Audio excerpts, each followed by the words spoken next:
Hello and welcome to Some of My Friends Read Comics. We've got Chris. I'm sane and so are you. We've got Vince. A tortured childhood is no excuse for becoming a monster.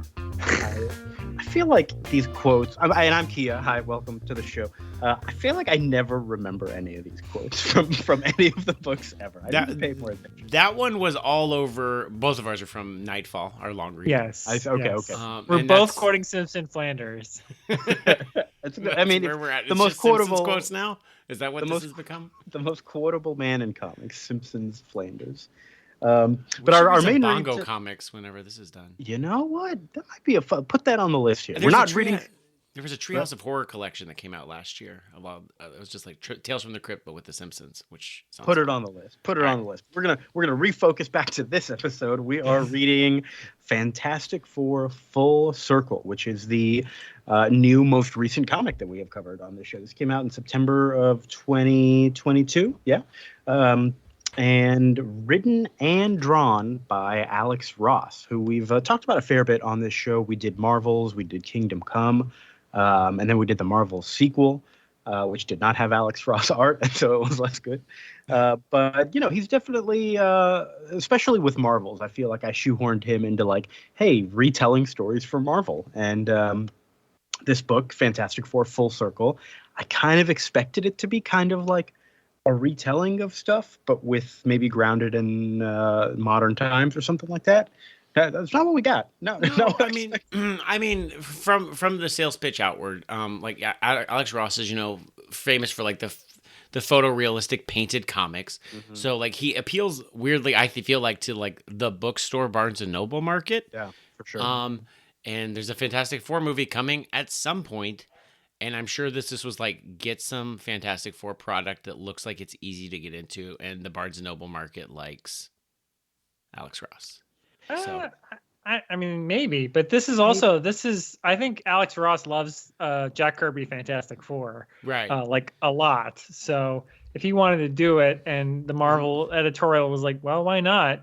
And let him publish. It's not like in continuity. It's by abramscomicsarts.com. I don't know who that is. I'm trying to figure out who they are. I feel like they have distribution that's not. I mean, they've made some like other Marvels, like it looks like coffee table books and shit. Yeah, I think they've done the graphic design books maybe, because they do more of the Barnes and Noble style, like books that are designed to be coffee table books that sell for $30, more than like monthly comics. Art of Walt Disney, Louis Vuitton books, it looks like. Right, stuff like that. So it is a weird sort of marriage where Marvel seems to be like, yeah, why not? Who cares? Yeah. But I think let's just get into it. I guess maybe the only other thing I'll say to start things off is I don't think I've ever read anything else that Alex Ross has written before. Did he I don't write know how much Earth X? No, he just did the covers for that. If I'm not mistaken. Covers and maybe concepts. I don't know. Okay, yeah. I read some of his Project Superpowers or whatever it was. He had like a Golden Age revival book that I read some of his writing, and I will say this is better than that. Yeah, I was coming in like I don't know, because I feel like I've written some stuff he's co-written. I'm like this might be a little dicey. Mm-hmm. But I'm happy to say no, I'm fine. This is great. He is credited as a creator and a writer on Earth X, but I think it was Jim Kruger doing most of the writing, and Alex Ross was just kind of helping. He might have done some concept art stuff that sort of like led them to where they were going with. Yeah, that makes sense. All the stuff they did in Earth X. We'll do Earth X one day. One day, that's got to be on our long read list. Yeah. Stay tuned Maybe for we'll do that soon at the end. But yeah, let's jump into this here. So the story just starts off with like before the title page. There's a nice little recap page of like, hey, this is how we became the Fantastic Four, and I really like this page. And this is what I kind of expected the full book to be. If that's the dust jacket on the version I have, and it's like a folded in dust jacket, so it's like 3 pages, so it fucking sticks out of the hardcover like a lot unless you just take it off. It really pissed me off. It was like, this is not a well designed dust jacket at all. It's pretty, but it's cool though. Put it up as a poster. Oh yeah, that's a good idea. Maybe. So we open with this page of there's like a weird shadowy figure that's like maybe somewhat transparent coming up to the Baxter building, and Nobody else on the street seems to really be able to even know it's there. And then we get some classic Ben Grimm making a sandwich shenanigans. And then I think there's masturbation jokes here where he's getting ready to look at some magazines. Am I off base here? It seemed like there were a lot of sex jokes that I was not 100% picking up on, but I think they were there. No? Am I making... What?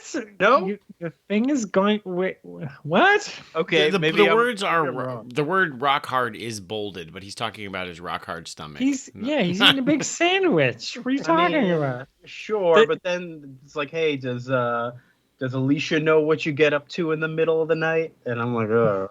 And then because Alicia's worried about his diet. He's eating a big sandwich. He's eating a Dagwood sandwich. Oh my goodness, the Dagwood sandwich at the Denny's. They got rid of it, the breakfast Dagwood.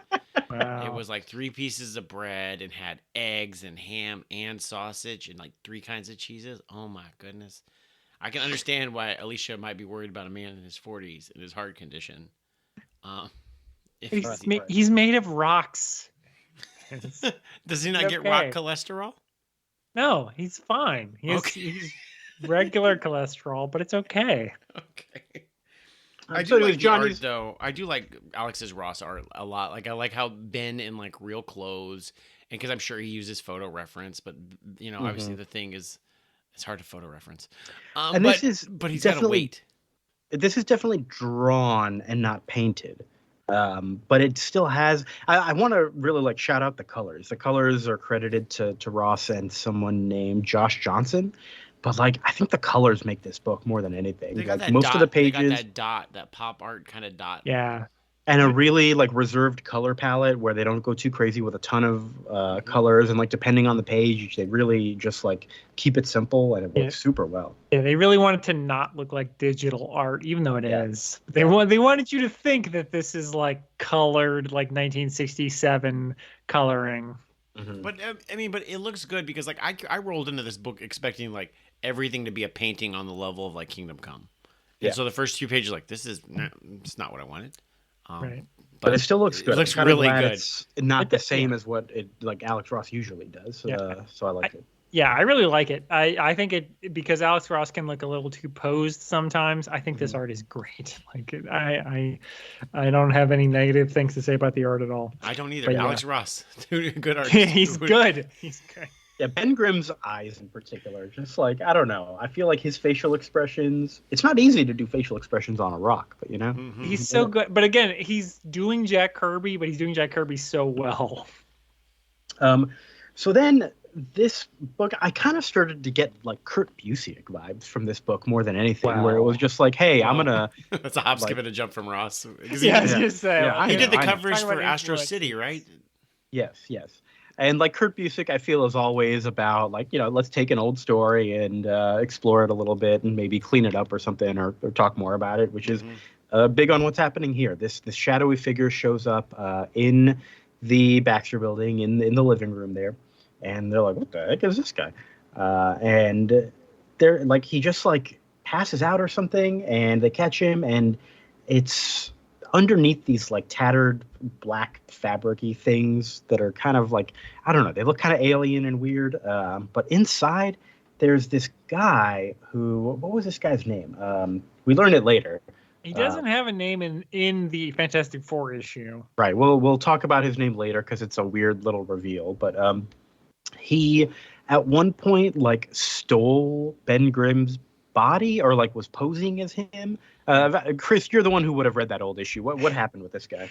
Yeah, it's This Man, This Monster. It's a classic issue of Fantastic Four where a guy thinks he's like jealous of the Thing and Reed Richards, and so he basically body swaps with the Thing. They go to the negative zone, Reed Richards and this fake version of the Thing, and he's like, now I'll show that Reed Richards. But then, like, as he's there, he's like, no, actually, he's good. And so he ends up sacrificing himself to save Reed, throws him back to Earth or whatever through the negative zone portal. And then, Ben Grimm shows up and it's like, what happened? And then he's like transforms back into Thing at the end. And they're like, oh, that must mean that guy's dead. Yeah. And so yeah, they just assumed this guy was dead in the negative zone or something, and then we get like a little recap of that story with Reed Richards talking about being in the negative zone and all that, but Sue and Johnny are like, I don't remember this. Were we there?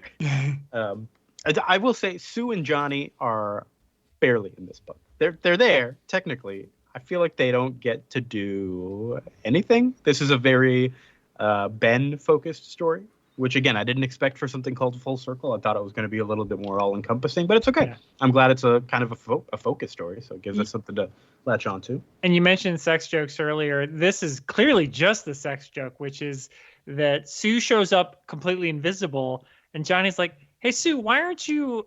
Oh, ugh. Again, this is why I thought it was all about, like, inappropriate behavior in the middle of the night here. I thought everybody was getting up to some shenanigans. And then she eventually comes back just wearing a robe, but not her costume. My goodness. Sue, get your shit together. She sleeps in the nude. It's fine. That's fine. If she's naked, if she's invisible, then it's okay to be naked. What's the issue? Yeah, I saw that Jessica Alba movie. It's fine. It's all for the story. So this guy is like, he looks kind of like if you took Ben Grimm and like made him smooth, but still kind of like glowing orange. That's what he looks like. And he's lying there, and then like more of this black tattered like stuff starts coming out of his mouth, and like they spew these weird little flying scorpion bat creatures all over the place, something like that. I don't know how to describe them, but they're scary and they're wild, and they have to like contain them. More face hugger looking things. Yeah. To quote Halloween 3 podcast, bugs and snakes come out of them. Bugs and snakes. I think that's fair. Sue captures some of them in the force field. Johnny is blasting them out of the air with fire, and Reed is trying to figure something out, and they just keep on coming. And then Reed finally uses some containment thing to shut his mouth so that they won't keep coming. And the automated defenses in the building, they finally turn them on, and they say, "Hey, get rid of these intruders," and they blast them, and it's done. Should have done that first. And then they're like, all right, well, what are we going to do about this thing? Let's start figuring it out. Reed is trying to track the energy signatures, and he's like, hey, wait a minute. This kind of seems familiar. And he's like, all right, we got to go to the negative zone. And so they start getting ready to head out there. They call a babysitter for the kids. Who is it? Agatha Harkness, of course. Of course. Hey. Friend of the show. Yeah, from WandaVision and various things. She's not evil in this. She's just a witch. She's my favorite bad mom.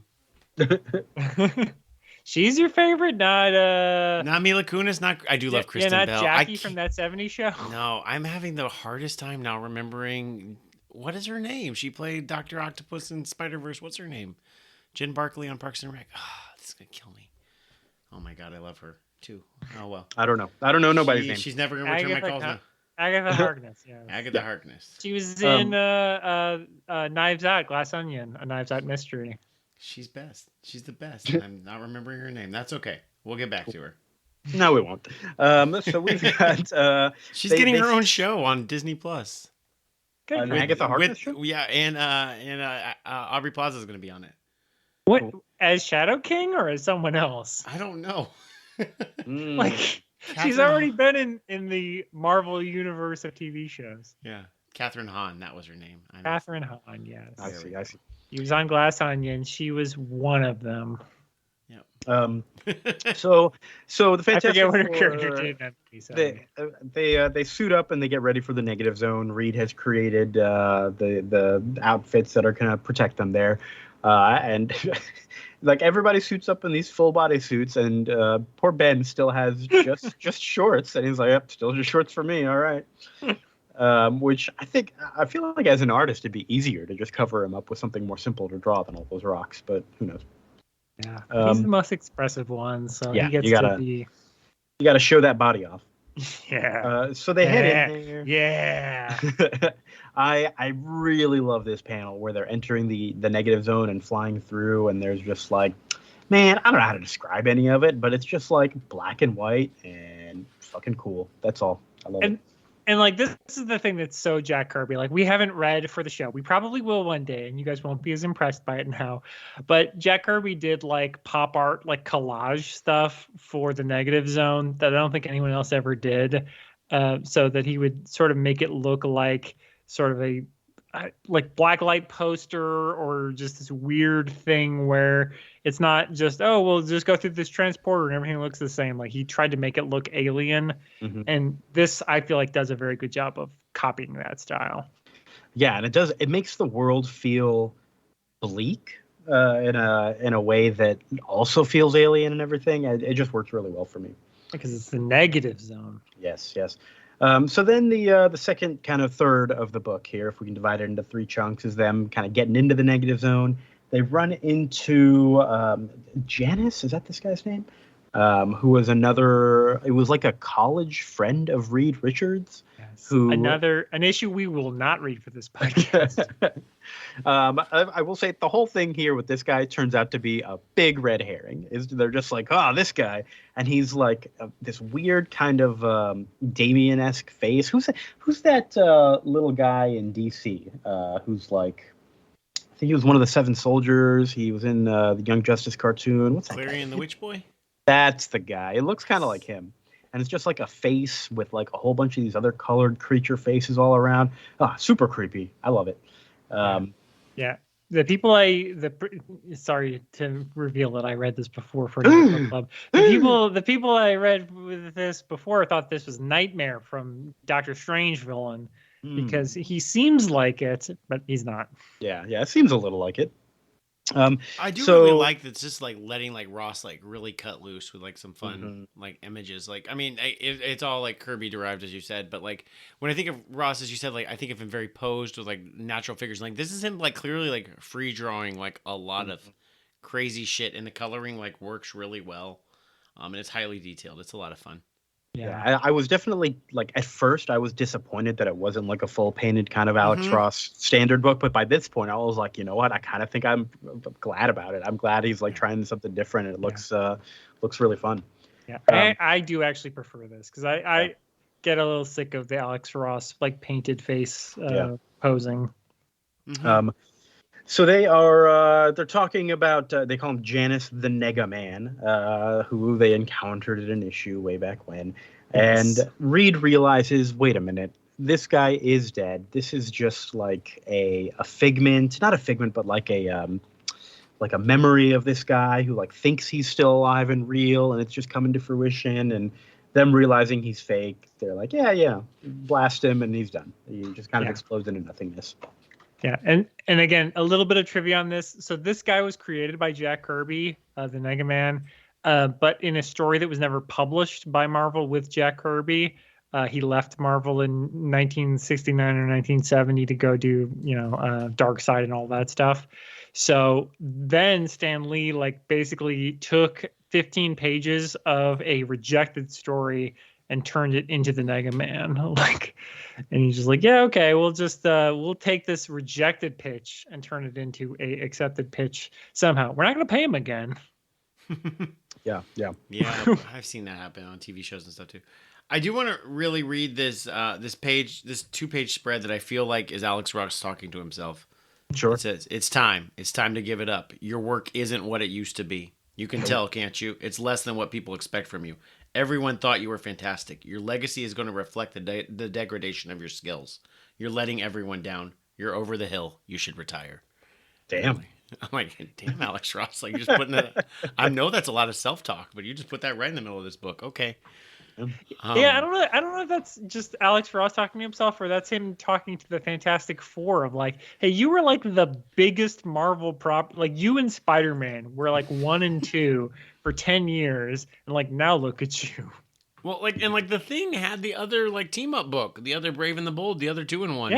Yeah, he had Marvel 2-in-1. It was him and Spider-Man. So they were the 1 and 2 franchises at Marvel for probably the first 20 years. And then Chris Claremont fellow created something called I guess he didn't create it, but he was given. He created the good parts of. Yeah, he was given something called the X-Men. Yeah. Does, And now look at us. Now look at us now. It's who's number one? Spider-Man. Yeah. Still number one. Still Spider-Man, but who's Still number Spider-Man. 2? I'll say Wolverine. I would say X-Men. Maybe Deadpool. Who knows? Still X-Men umbrella. They're oh gosh, I lost track. Is the Thing still the mascot of the Mary Marvel Marching Society? Is that still a thing? No, I don't think. You're asking if it really is? No, it's not. I really, maybe I read a whole bunch of old comics recently, and I remember seeing the ads, and made me think it was still current. Not real anymore. They realize that Janice the Mega Man is also not real as well. There's a weird. Johnny gets another line here. He goes, "Mega Man," and no, sorry, Johnny, not Mega Man. Again, a good joke because that was going to be the name of the character. He was going to be the Mega Man because that is like 1970 or whatever when Jack Kirby made him up. But they're like, no, Negative Zone, Negative Man. Makes sense. I wonder if what was that Darkwing Duck villain? Was he Negaduck? Is he from there as well? And there's also Nega Scott in Scott Pilgrim. That must be all from the same place. This ties into, so they get to the negative Earth, the anti-Earth. Anti-Earth, yeah. Which is not the same as the Earth on the other side of the moon. That's Counter-Earth. Yeah, that's Counter-Earth. This is the Earth in the negative zone.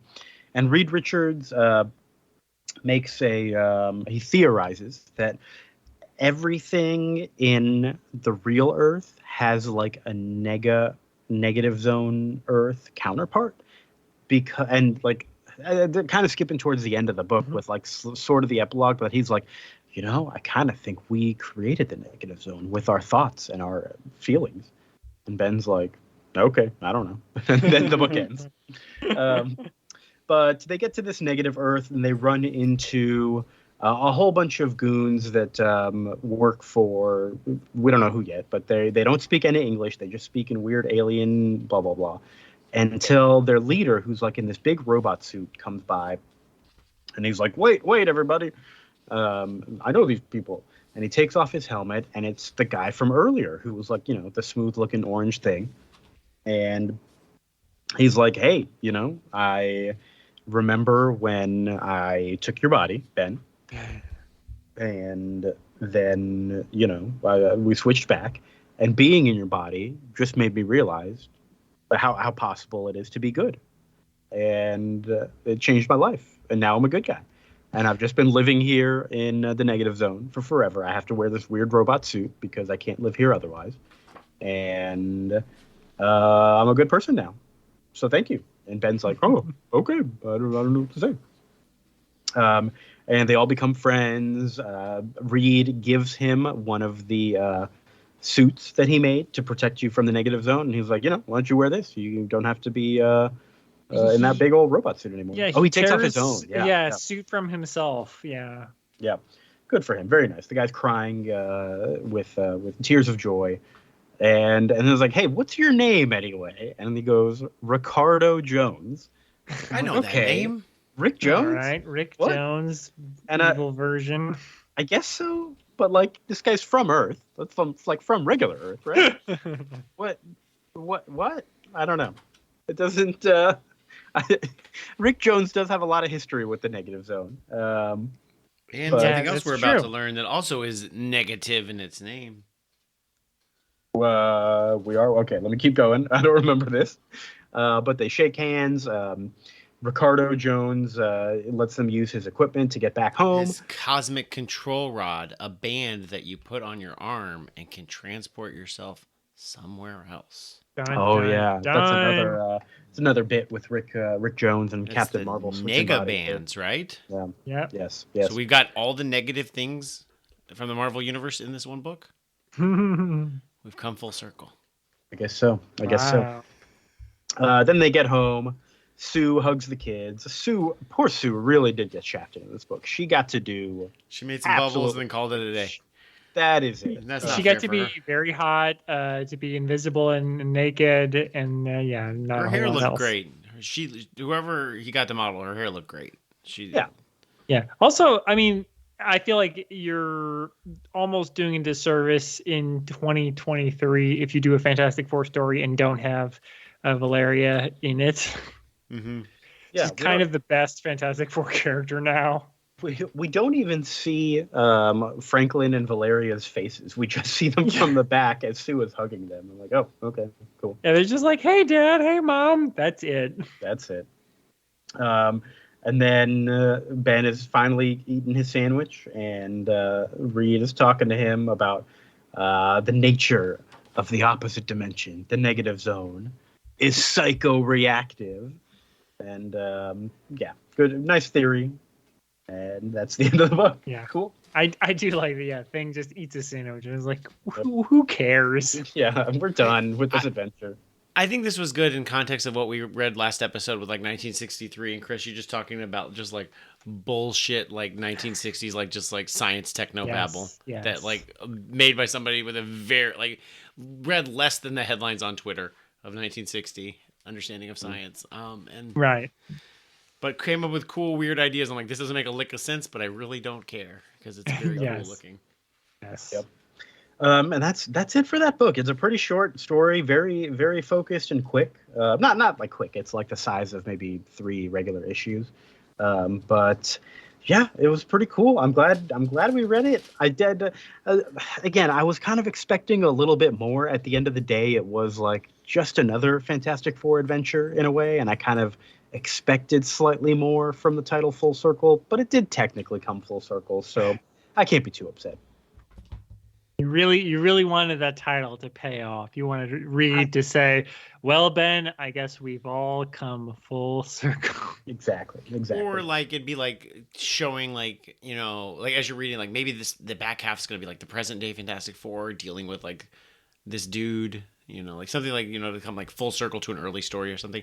That's based on what the title I thought. So I'm not really going to hold it against it though, because I really like it. Yeah. And it's a good title. The art's great. I feel like it's like 3 pretty distinct chapters, like the stuff that happens in the Baxter building, the stuff with the Nega Man and Annihilus, and then the stuff in the positive counter Earth or whatever, anti-Earth. Oh, that's right. We didn't mention Annihilus, but they run into him there too, and he's eating, and they're like, "Quick, get invisible! Hide, get away from him." Yeah. He's not in our story, but he's there. We know he's there. He's there. Man, it really though, like putting all this back to back to back, really makes me like see the green and purple villains of the '60s. Because I also just came out of Quantum Mania, which comes to like a different Earth kind of thing. So this gives me like, for better or for worse, like Quantum Mania vibes. Like we're gonna go to like down into like this kind of weirder universe stuff with like weird aliens and shit. So I kind of liked it there because I liked Quantum Mania.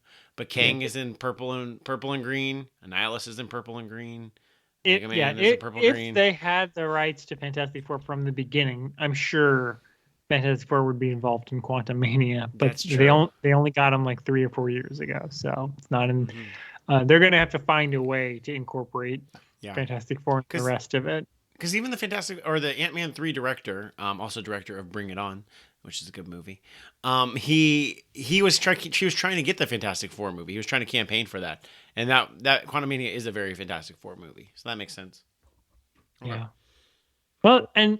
If I was going to make a Fantastic Four movie that doesn't suck, which I mean, we're 0 for 3 on 0 for 4, I guess, if you count the unreleased Roger Corman one.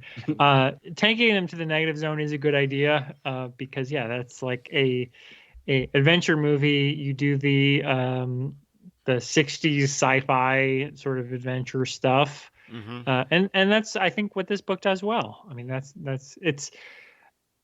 I don't love this book, but it is I have to admit, it's more approachable to regular people than Jack Kirby 1960s Fantastic Four is.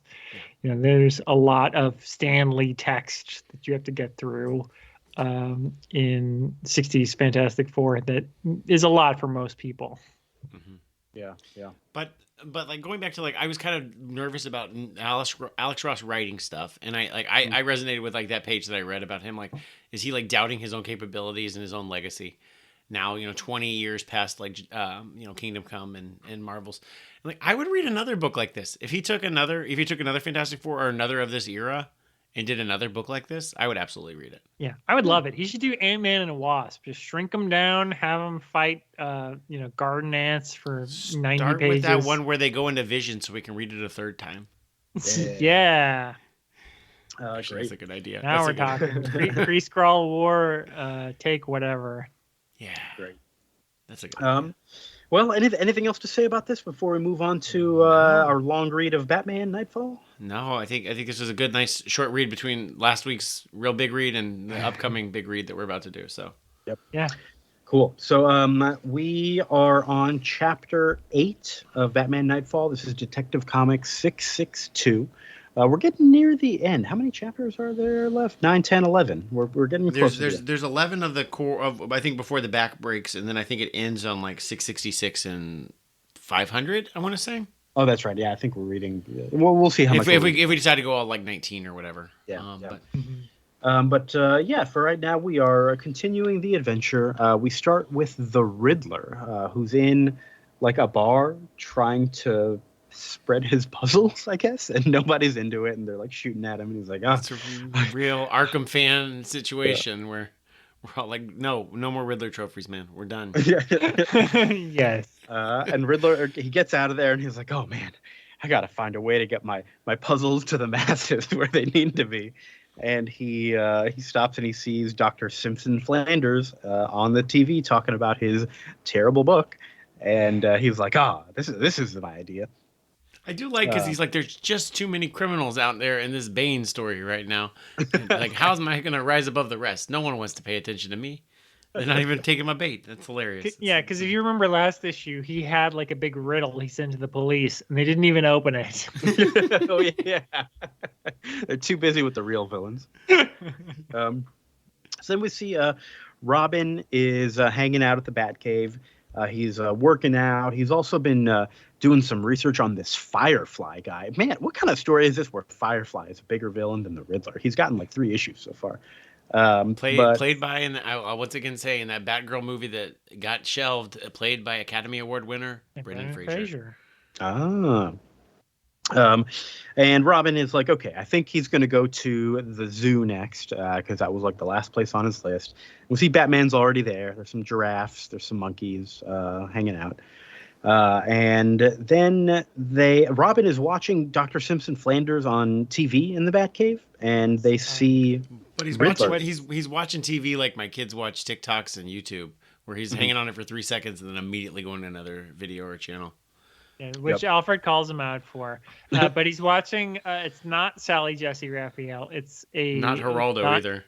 It's a non-union equivalent of a woman with big glasses. Right. What did they say her name on the show? No. I think they do at some point, but not at the beginning. It's not like Sally Jesse Leonardo or something.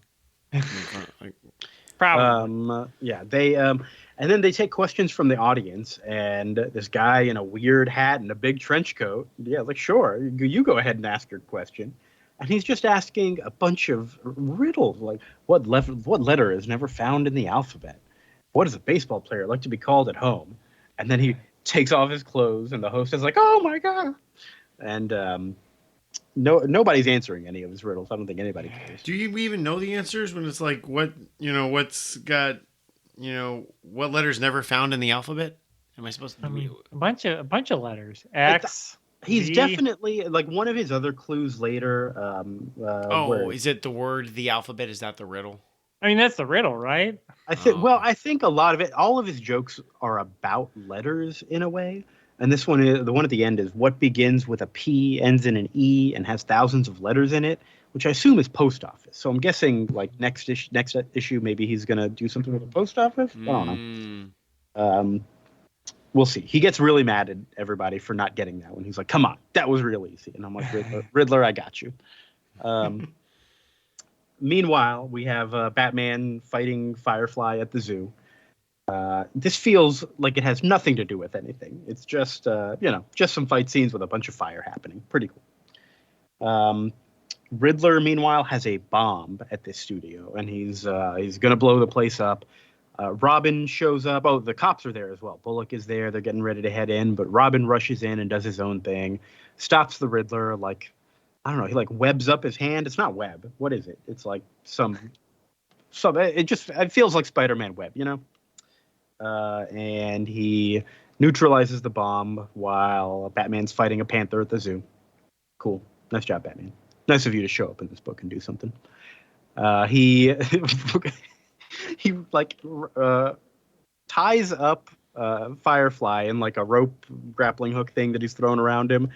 And then he's like falling down into the ocean into a bunch of like gators there. Or I guess maybe it's like a gator pit at the zoo. And Batman's like, oh, damn, too tired. Didn't have the strength to pull him up. Oh, well, he's just dead in there with the gators, I guess. Yep. Well, they won't get him. Yeah, they won't get him. Then Bullock and the other cops, they're all pissed at Robin because they're like, man, that was dangerous. He could have like exploded this bomb over here with your shenanigans. And Robin's like, turned out okay, didn't it? And then the cops are like, hey, turns out this bomb was fake. And Bullock's like, you got lucky this time. And he turns around, Robin's gone. It's like, okay, great. So that's all done. Then we get a quick little vignette of who's this? Batgirl, Batwoman? Who is this? Huntress. Huntress. Okay, Huntress. I do like she's kind of got like the bat logo, but it like the circle, the yellow circle with the bat logo, but it doesn't have the points on it, so it just looks like an H. I think that's a pretty cool design choice. Yeah. Oh. She's not quite affiliated with the Bat family. I've never seen Huntress in this costume, actually. It looks pretty good. She looks a lot shorter than I'm used to. She's, okay. I mean, it's a lot, other than Jim Lee, it's the skimpiest her costume's ever been. That's an accurate statement. So they beat up a bunch of these goons. I think it's the same goons that the Riddler was talking to. It is the Riddler's goons, yeah. Yeah. And they've also been like stealing stuff from the bank as well. No, from the post office. Yeah, that's right. That's the Riddler's setting up his own gang. Yeah. I see. That makes sense. And she beats them up and she's done. And then Batman is tired after his battle. He's lying there just against a wall in the zoo. There's a monkey there looking at him, kind of like, yo, Batman, you okay? I wanted this monkey to be something. He's just there. And that's it. Issue ends. Not a ton happened in this one. It felt, I don't want to call it unfocused because it did definitely focus on this Riddler stuff, but no Bane in this. Really, not even Bird, the Bane's main henchman who's always spying on everybody. I feel like there was very little connection to the rest of the story in this one, but I mean, they caught two minor bad guys, so that's a win. It still does kind of build into that whole big story of all the villains being out and about, and Batman just continuing to get real tired. Go get some sleep, Batman. Go get some sleep. Yeah. Even that monkey knows you need some sleep. Yeah. But that's it. Yeah. Cover on the next one. Oh, we didn't talk about the cover of this one. We maybe briefly mentioned it last time, but that Sam Keith cover, I love it. Oh, it's so dark and scratchy. Cool. Very cool. My favorite. And next time's cover looks pretty good. We're going to be moving on next time to Batman 496. Anything else to say about this issue before we start wrapping up the show? This is a very short episode. I liked the Riddler. I thought the Riddler was a lot of fun in this one. Yeah, just because he was very dumb, and I like my Batman dumb. I think I like Riddler. I think the Riddler is a good character. Yeah. Riddler might be in my favorite Batman movies. He's pretty. I mean, look, Jim Carrey, even though he played it more as the Joker, still a great villain. I don't mind it. And I do like the new one. The new one was pretty good with Robert Pattinson and Paul Dano. Not bad. Oh, I still haven't seen that. I forgot the Riddler was in it. Yeah. And Academy Award winning, or not, just Academy Award nominee, Colin Farrell. Yeah, very nice. Very cute. Academy Award snub Paul Dano for The Fabelmans. Why is everybody talking about the Academy Awards? So next time we're moving on to Chapter 9. That's Batman 496. And then our main read next time is going to be we're getting into April Fool's territory, aren't we? And so we decided to do a comic that is. It's my favorite time of year, Kia. It really is. Yep, it's the most wonderful time of the year. Yes, it's pretty good. It's lots of corporations making jokes, and I'm for it. I don't mind it at all. But we are reading a comic that is. I've never read it, so I don't actually know that it's bad. No, but it has a reputation for being bad. No, it has a reputation for being good, except among me and Chris. Oh, I see. Well, maybe I'll like it. People fucking love. Well, go ahead. Secret Invasion. People love it, and it is one of me and Chris's least favorite comics of all time. I think they like the concept of it, but we'll see. Also, it was a big event, so I don't know if maybe the rest of the event was well received. I don't know. But we're just reading the 8 main issues, 1 through 8, written by Brian Michael Bendis, who friend of the show, not a friend of Chris's, and Wow. He art by catches a Lionel. lot. He catches a lot. A lot of Art strays from by us. art by Lionel Francis Yu. Have we done anything by him for the show? I don't think don't so. think so. But he also did like Superman Birthright. Yeah. Mm. Did we Yeah, do the that's- Chris Claremont X-Men reboot in 2000? We have I not forget. done that, nor have I we don't done think Ultimate we did. Wolverine versus Hulk. Well, yeah, he when did we get that. around to it.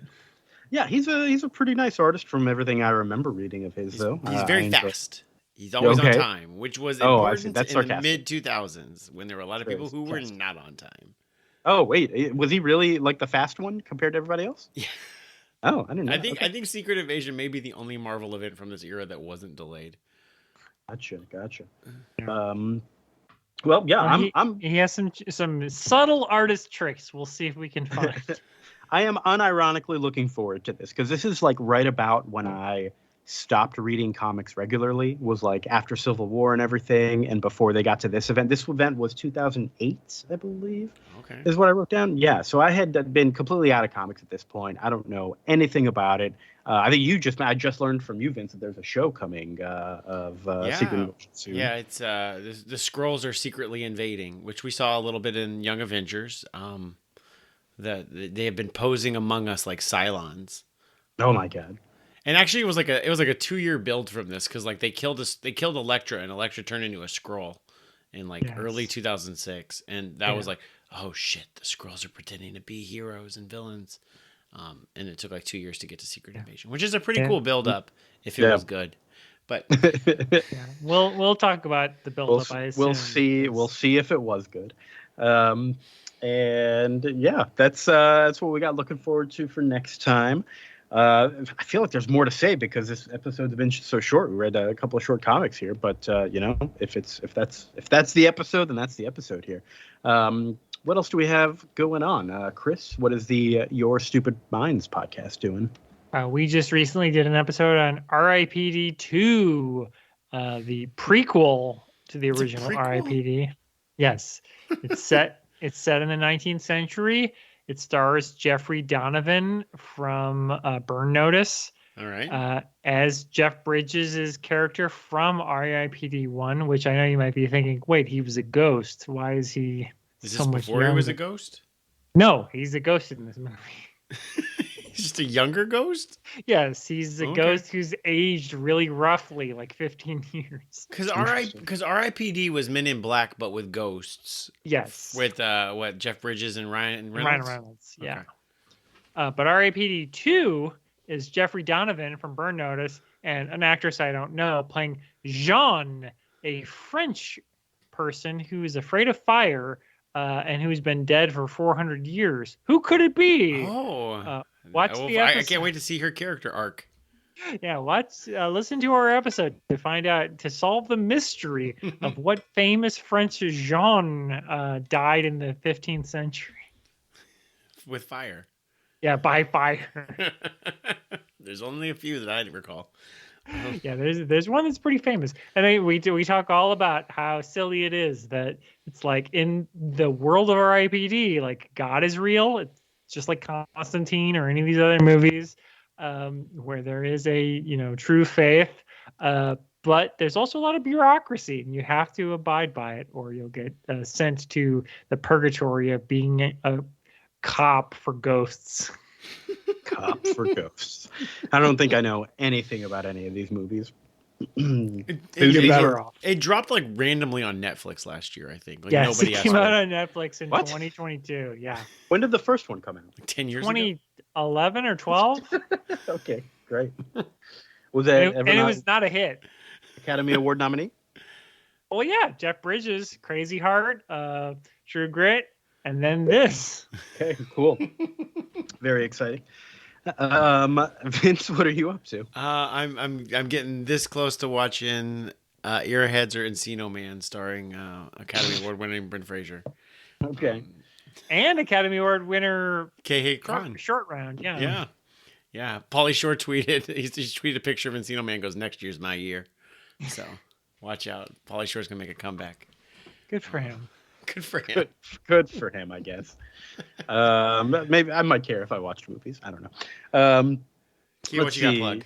I'm tired, man. I just need some sleep. That's all I need right naps. now. I'm plugging naps. Listen, everybody, get sleep. Don't go. Spring forward week, which I thought we got rid of. Yeah, we lost an hour. I think that's a big part of it as well. That's you know, true. but no, still. Well, one day I'll stream again whenever I have the energy in me. But we'll see what happens. Well, I guess that's it. Is that really it? Yep. That's it. All right. Take a nap. Well, So, I'm gonna go it was take a quick a nap. episode. Have fun. Yeah, leave more time for sleep. Vince, thank you so much. I love you. Love you too, buddy. Chris, thank you so much. I love you. I'm being sucked into anti-Earth or something.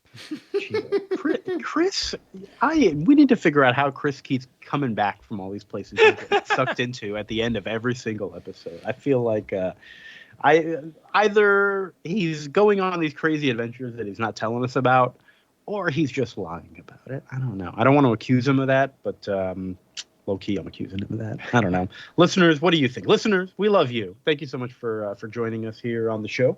We hope you'll join us next time. Thank you so much for listening. Good night.